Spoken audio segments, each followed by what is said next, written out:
Hai noroc și bine te-am găsit la un nou videoclip. Mă bucur să te văd azi, iarăși. Hai să mă prezint un pic pentru cei noi pe canal. Mă numesc Venețanu Mihai, sunt din Târgoviște și am 23 de ani. Am Elo 2100 la șah clasic și pe internet pe chess.com am 2500, la Blitz, Rapid și Bullet. Da, deci sunt jucător de șah și sunt și antrenor.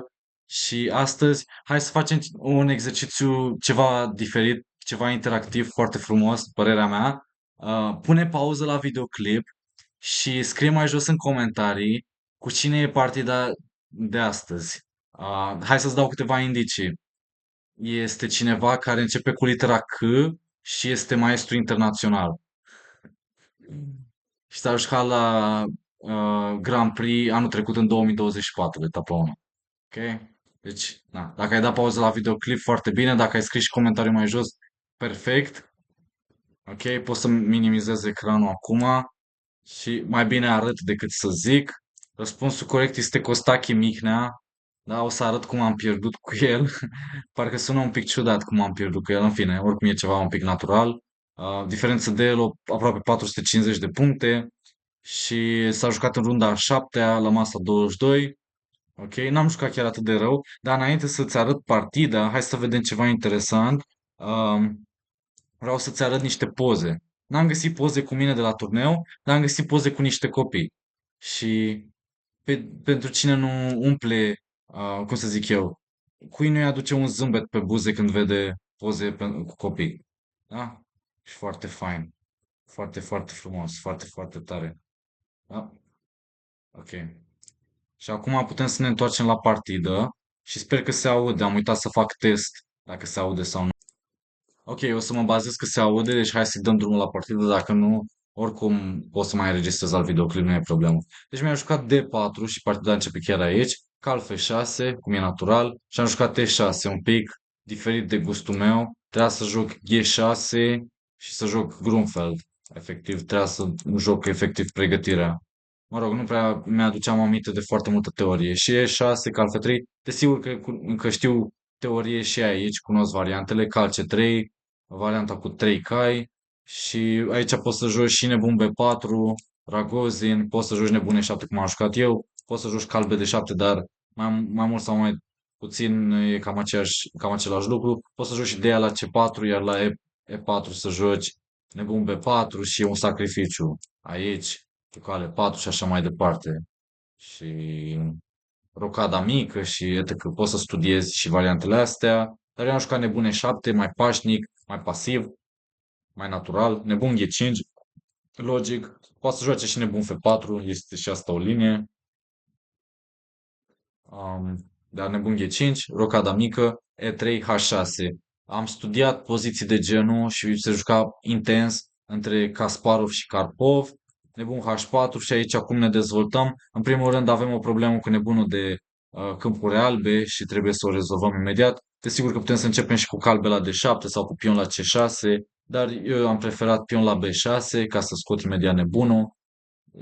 Costache Mihnea mi-a bătut pe D5, natural, ca să joace împotriva pionului izolat sau împotriva pionilor atârnați, pentru că ar urma pion la C5, după aia bate și să fac pioni atârnați. Nebun de 3 să se dezvolte, calbe la D7, scot și calul. Aici trebuie să stea calul, nu pe C6 și nu ne grăbim cu C5 imediat. Sau se poate juca și C5. Și am jucat nebun B7, am amânat spargerea cu C5, deși se poate juca și mai târziu. Și aici am jucat cale 4, și eu consider că e destul de ok varianta asta. Îi ofer schimb pe E7 și îmi plasez și un cal puternic pe E4, damă B3 și cal de la F6. Și sincer îmi place poziția negrului, cel puțin mi-a plăcut și acolo, fiindcă mi-am îmbunătățit caii. Dacă îmi bate vreodată pe E4, în general aș vrea să bat cu deu ca să-mi deschid nebunul mai mult. Desigur că are și niște plusuri albul că na, doar nu joacă un maestru internațional varianta asta pentru nimic.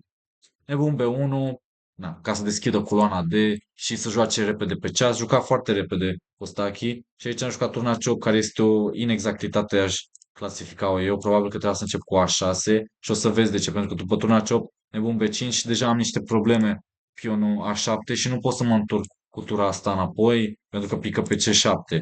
măcar de-aș fi jucat turn F la C8. Și acum cal B5 nu mai merge, cam direct A6, cred. Dar engine îmi recomandă și A5 și asta e o mutare. Sau probabil și pion la C6 este altă idee, sau C5. Da. În fine, deci turna C8, cal B5 și am jucat A6. Am crezut că e ok, dar reușește să-și aducă calul pe C6 și nu-mi place deloc. Turna 8 a trebuit să mă întorc că mi-a atacat tura. Cal C6 și aici am jucat damă D6. Dacă bat, cred că e și mai rău, că pur și simplu bate cu tura și după aia se dublează și stau extrem de rău. Nu prea am cum să-i scot tura de aici. O să urmeze și cale 5. E cumplit, efectiv, e cumplit, total. Și, na, în unele variante amenință și să bată pe B6 datorită legăturii. Ce, na, se triplează și stau rău, stau foarte, foarte rău. Așadar, am jucat damă de 6 și acum damă C2 și totuși mi-a târnat aici. Am jucat turnev la E8. Am observat că am și niște probleme, din păcate, pe aici, pe ultima, la rege, pe penultima linie. Poate amenință la un moment dat să joace și cal de 2, dar în primul rând vrea să-și dea calul ăsta la o parte și să-mi bată pe C7.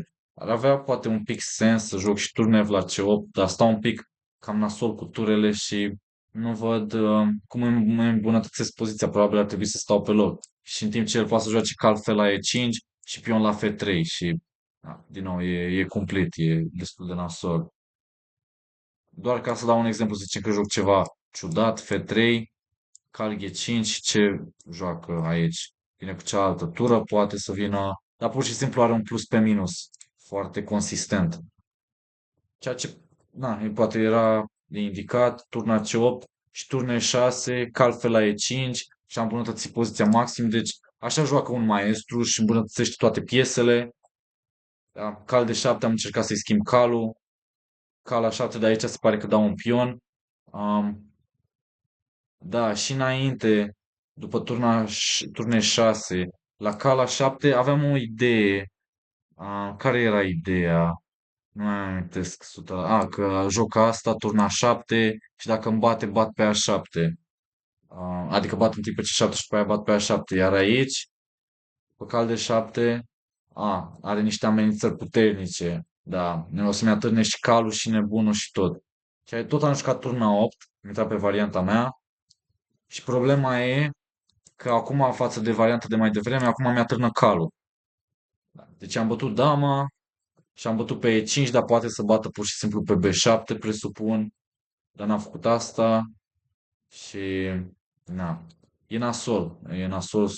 A bătut pe E5, i-am luat calul, momentan am piesă în plus, dar cel mai simplu ca să recupereze piesa e să bată calul și după aia să dubleze sau să dea un șah și după aia să dubleze. Și mi-amintesc că mai aveam câteva secunde, vreo 20-30 de secunde, în timp ce Mihnea mai avea vreo, nu știu, 5 minute sau 8 minute, chestii de gen, ceva de genul. Nebun, C6 am jucat, a, da, practic fac schimb de ture și rege G6 ca să nu dau pionul ăsta, deși cred că trebuia să bat aici, dar din nou nu mai aveam timp, mai aveam vreo 5 secunde sau 2 secunde și am pierdut și la timp oricum. Turn B5, asta e analiza, așa trebuia să joc, probabil turn B5 sau ceva de genul, B3, nu știu, turn C5, ceva și cu ideea turn C2 și să încerc să țin finalul ăsta.